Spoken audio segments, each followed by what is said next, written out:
under the boardwalk. The Macho Man under the boardwalk has got a plan under the boardwalk. To win the title, I don't need Hulk. Oh shit, here he is. Thanks a lot, Hulk. A lot, Hulk. I'm John Renton with the retro view of WrestleMania 4, where everybody got on the floor and did the goddamn dinosaur. And oh boy, as far as show quality, as far as gate, as far as really just overall everything, besides Macho Man Randy Savage winning the WWE Championship a couple years after he should have been champion, in my personal opinion, dig it! This Mania was not very good. It was overly long. The whole idea of a one-night tournament just did not come to fruition. It was boring. There were a lot of boring chants, and there were elements to the show that were fine. And again, the closing moment of Randy Savage, Macho Man Randy Savage, oh yeah! Finally becoming champion was a great moment. It was just a fucking slog to get there. So yeah, let me know your thoughts on this show in the comments, please. So they're in Boardwalk Hall, aka Trump Plaza, in Atlantic City, New Jersey, and not 93,173 people. It was more like 78,000 from last year's WrestleMania. There was like 19,200, and yes, I could say a lot of Trump jokes because Trump was featured a few times on camera, and I will. But you know what? Vince and Trump have been friends for goddamn years. You know, going back, I think, years before this Mania, and, you know, think about the Battle of the Billionaires, stuff like that. I could retro review WrestleMania 23 and make jokes, but honestly, this Mania is kind of a joke in itself because in comparison to Manias afterwards, I mean, yes, Mania 5 would end up being in Trump Plaza, and would be quite a bit better because, A, even if it seemed like it was a little overly long, it didn't drag like this one. Then they would just go on to big stadiums, well, at least for Mania 6 and then Mania 7, all that history. And I could go into that if I wanted to, but I already went into that with WrestleMania 8 and all the trials and tribulations they went through in the 90s. But what the world is watching. Don't get me wrong, the idea of making Macho Man Randy Savage the WWF champion, because it was WWF at the time, we were still years, away from the Pandas finally taking the goddamn chair to Vince McMahon and his company. Yeah, this wasn't fun. This just wasn't. It would start fine, and then we would get some stuff, and then it would drag, and then it would okay, and then it would drag. I can't understate enough just how boring at times this particular Mania was. It received major league criticism for the length and the lack of match quality. If you've ever seen the Wrestling Classic, that was from November of '85, and oh boy, you want to see a one-night tournament event that just did not fire, that would definitely be the one. This was better than that because it was WrestleMania, but oh well. It's not the worst WrestleMania of all time. It's not Mania 9, it's not Mania 27, it's not Mania 11. But still, Mean Gene welcomes us, and here's Gladys Knight to sing America the Beautiful. Well, better than some other renditions, I'll say that much. Monsoon and Ventura on commentary. Bob Uecker, who is a tremendous personality. He was great in baseball as far as his humor, and he was great whenever he appeared on WWE programming. He appeared at Mania 3, appeared at Mania 4. He did commentary for this match, and then did some backstage stuff because he was looking for Vanna White. I mean, come on, Vanna White. Why wouldn't you look for Vanna White? Take a look at how gorgeous Vanna White was. Still is, in fact. I would, and you would too. Battle Royal, winner gets a trophy. They get a fancy trophy. Basically, this is a let's get everybody not in the tournament and everybody needs to pay off on the match or on the card match. That's pretty much it. So you got the Hart Foundation, Jim Neidhart and Bret Hart, my favorite wrestler of all time, I might add. Bret Hart, not Jim Neidhart, even though Jim Neidhart was quite good on his own. Harley Race, yes, Harley Race appeared in 2 WrestleManias. 2, believe it or not. JYD, I believe in one of his, I think his last WWE pay-per-view appearance. I don't think he was on the SummerSlam 88 card. I apologize if I got that wrong, but I know that he was out of the company pretty soon. Bad News Brown, who was the eventual winner. The Fabulous Rougeau brothers, Jacques and Raymond. Raymond is still punching people out if they cross him, not because he's a jerk, but because he's legit tough. George Animal Steel was still wrestling in 1988, and I always forget that. The Bolsheviks, Nikolai Volkov and Boris Zukov. The Young Stallions, Paul Roma and Jim Powers. Yes, Paul Roma got multiple Mania appearances. This is nothing against Paul Roma, because I feel he got a raw deal on that Four Horsemen documentary. But him and Jim Powers, like, they were a team. They had Jimmy Hart doing their music, and it seemed like they never really tried anything big with them. And they were a good team. They were a good team. They were never going to be like long reigning tag team champions. Anyway, Sika. Sika was still wrestling at this point. That, or they just brought him in because they needed to fill out the card. Dangerous Danny Davis, the Killer Bees, B. Brian Blair, and Jumping Jim Brunzell. Yes, the Killer Bees. They had bee tights. They put on bee masks. Do you fucking get it, or do we need to nail it in your thick skull a little more? Ken Patera, believe it or not, was wrestling at this point. And Sam Houston, also, believe it or not, was wrestling still at this point. Of course, after watching the Dark Side of the Ring on Grizzly Smith and all the bullshit he did, and fuck Grizzly Smith, I hope he rots, burns, whatever in hell, I hope for all eternity, if you believe in that. But man, I hope he suffered mightily in the last number of years of his life for what he did to his own fucking family. Check out my review of that if you would like. And also, Humility Jim was in this. And Outlaw Ron Bass. Really, it was just, let's get everybody on the, on the show for a pay-per-view payoff. That's really all it was. Nothing wrong with that. I'm glad these guys got a payoff. But it was a mess.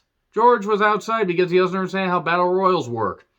Commentary talking about Vanna White. I mean, who wouldn't? Not the bees being eliminated. Yes, I had to work that joke in. Everybody clicked off the video right there. Hillbilly Jim was gone. Russians and Patera are gone. JYD tosses Race, and then he gets tossed. And Bad News and Brett team up briefly. And then Bad News screws over Brett with the Ghetto Blaster, the Enziguri to the back of the head. Tosses him out, gets the trophy, and then Brett says, "Ha! I'm the excellence of execution. I'm breaking this trophy." And he did. There was talk, actually, of breaking up the Hart Foundation and having Brett do his own singles run. They briefly did that, but then they decided to make sure they put him back together because they realized, oh yeah, Brett and Jim kind of need to be together for the sake of Jim. That's nothing against Jim Neidhart. Nothing against Jim Neidhart, who was tremendous. And he'd been wrestling for a number of years. But he was better in tag teams on a big stage like that. So,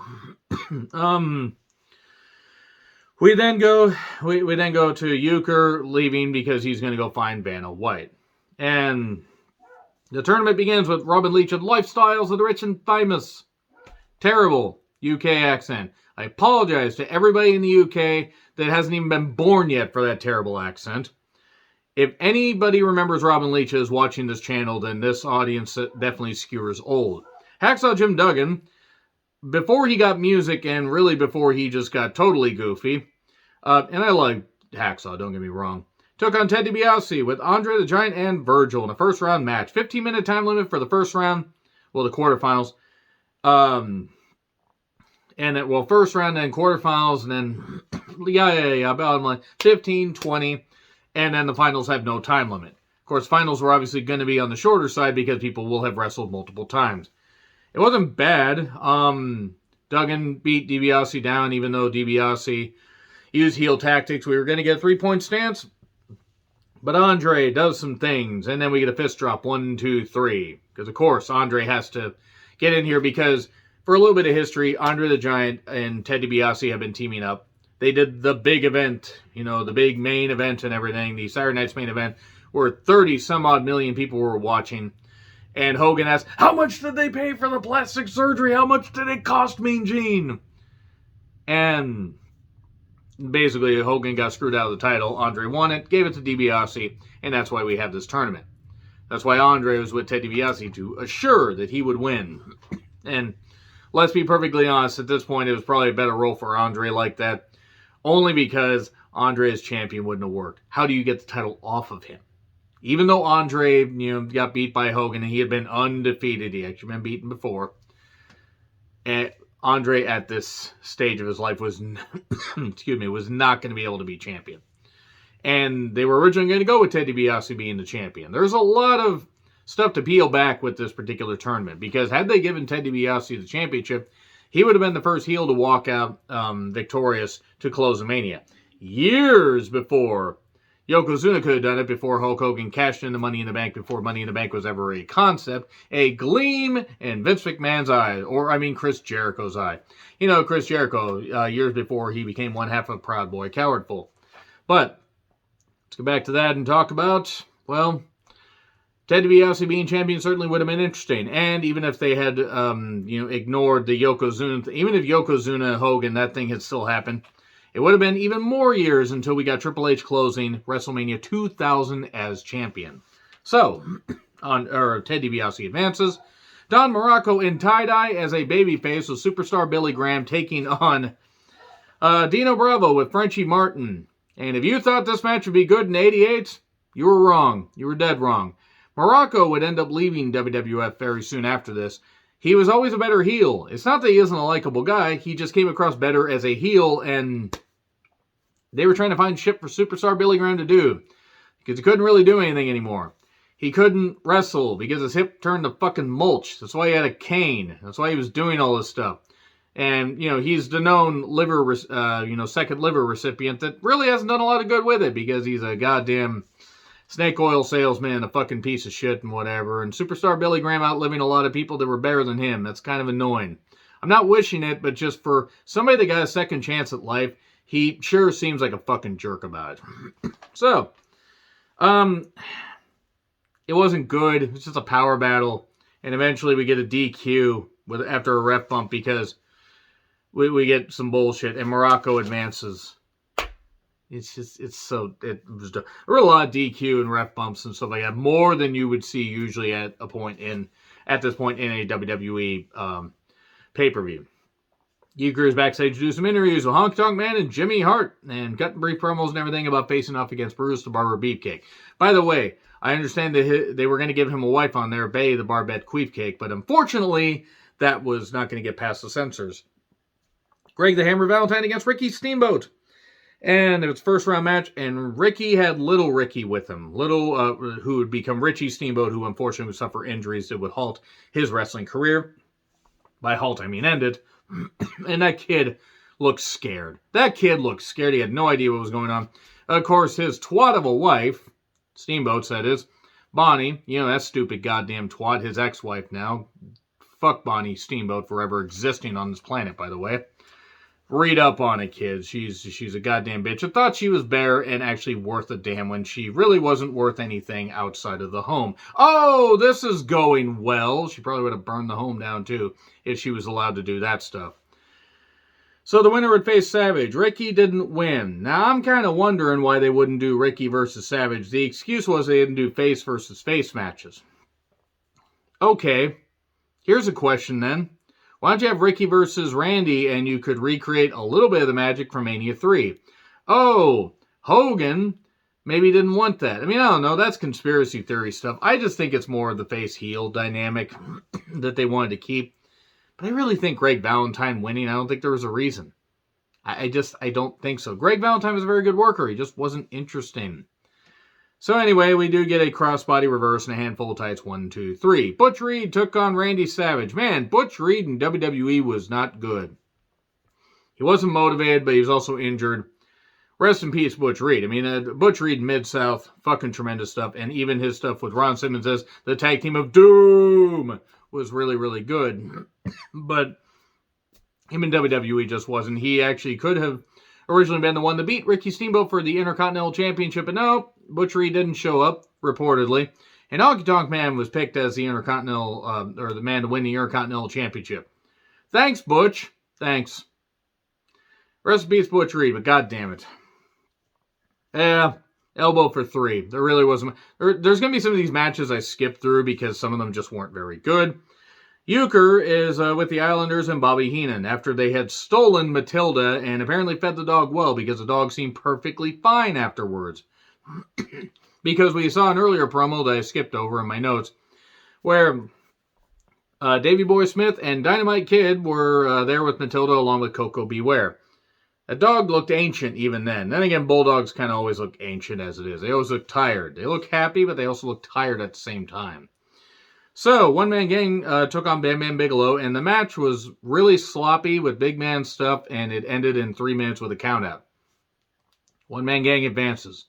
They had no idea what they were doing here. Hogan says he'll take down Andre. He'll slam him through Trump Plaza. It will sink into the sea. And since we know that this is some stuff that Hogan said, by the way, since we know Donald Trump is a Hulkamaniac, maybe he'll let go of his material possessions and save his family, but, save his wife and daughter or whatever. Oh, we know what Donald Trump thinks of his goddamn daughter. I mean, if Honka wasn't my daughter, perhaps I would be dating her. An actual quote from an interview, you fucking idiots. Maybe he would save his wife, which one, and, then swim or whatever. But if you get tired, just get on the Hulk's back and I'll swim back this and do this and la la la.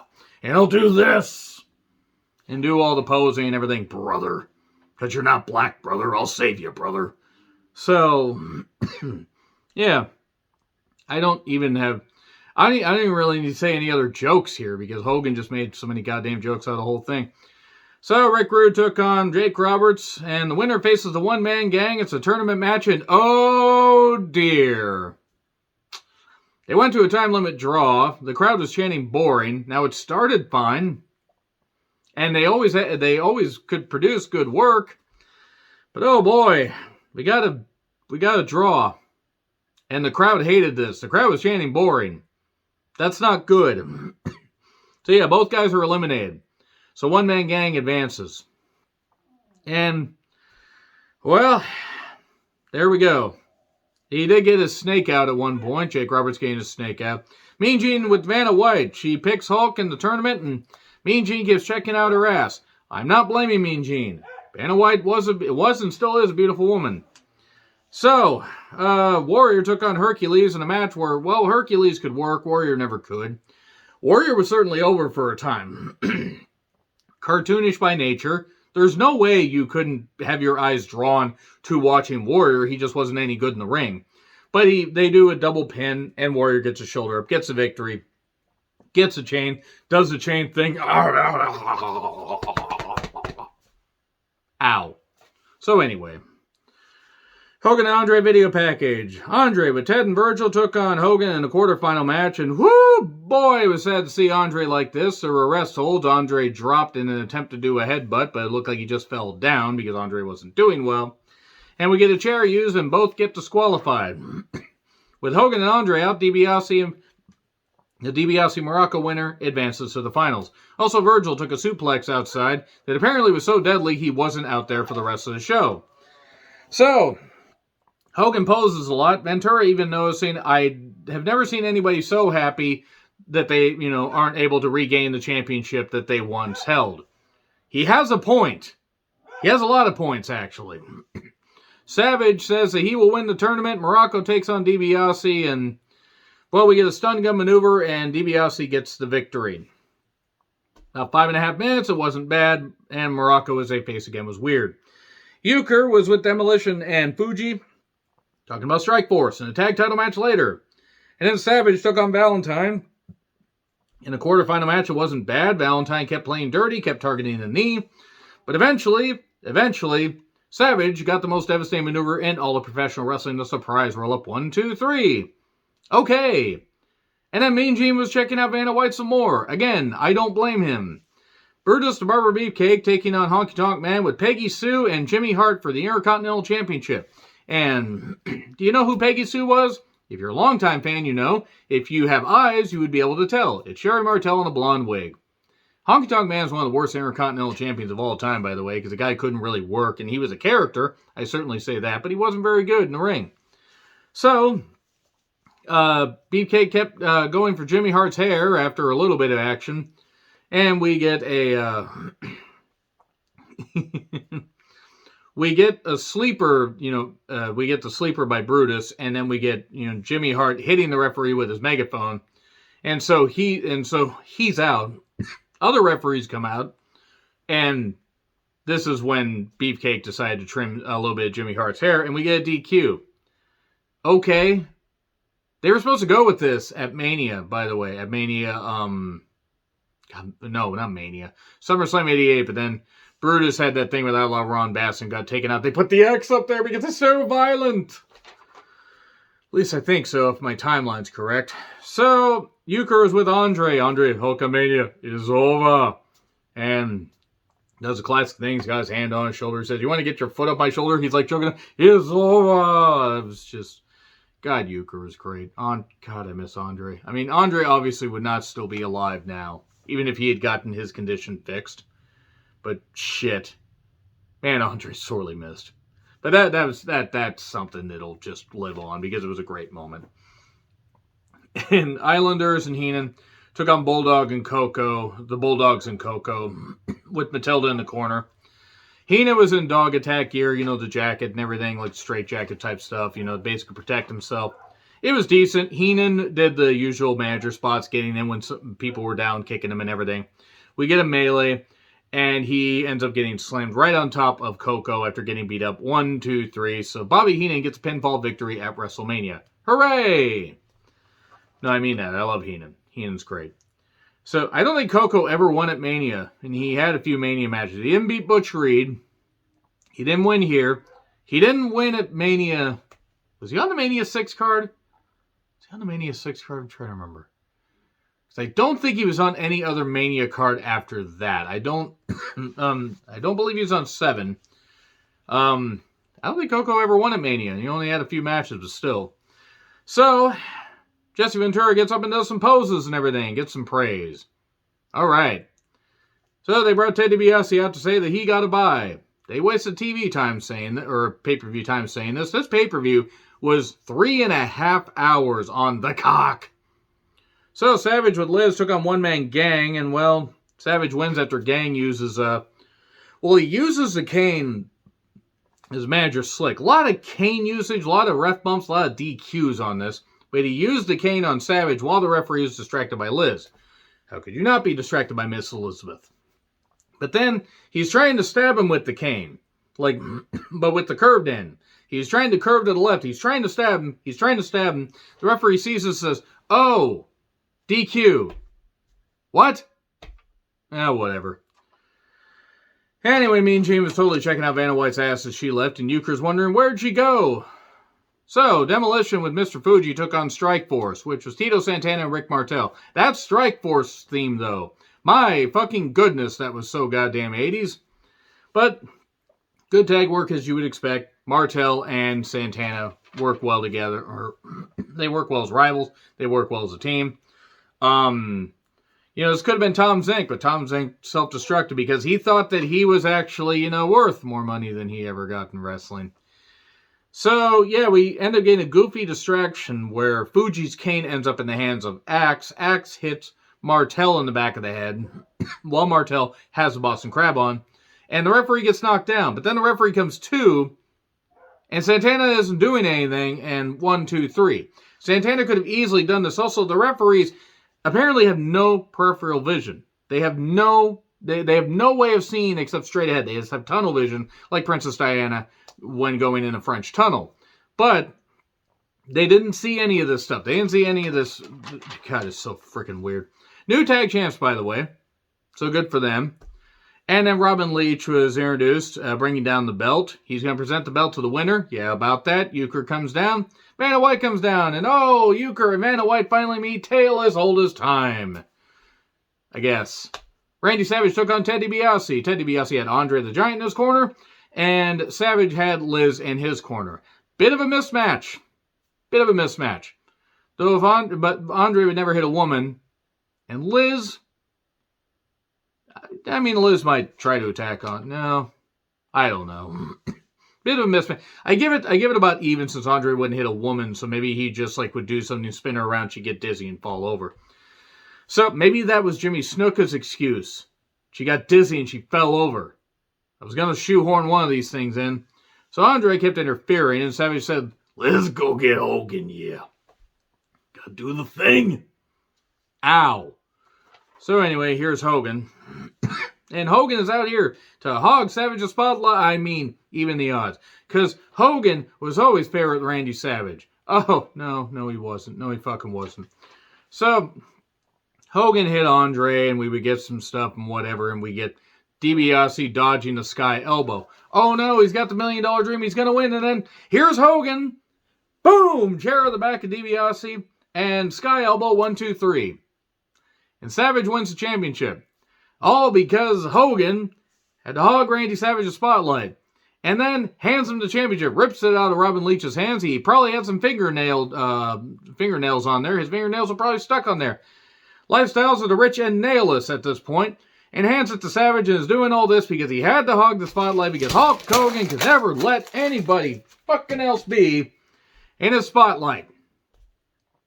Randy Savage could have been a great champion, and was a great champion for about a year, just over a year, no, just under a year, I think.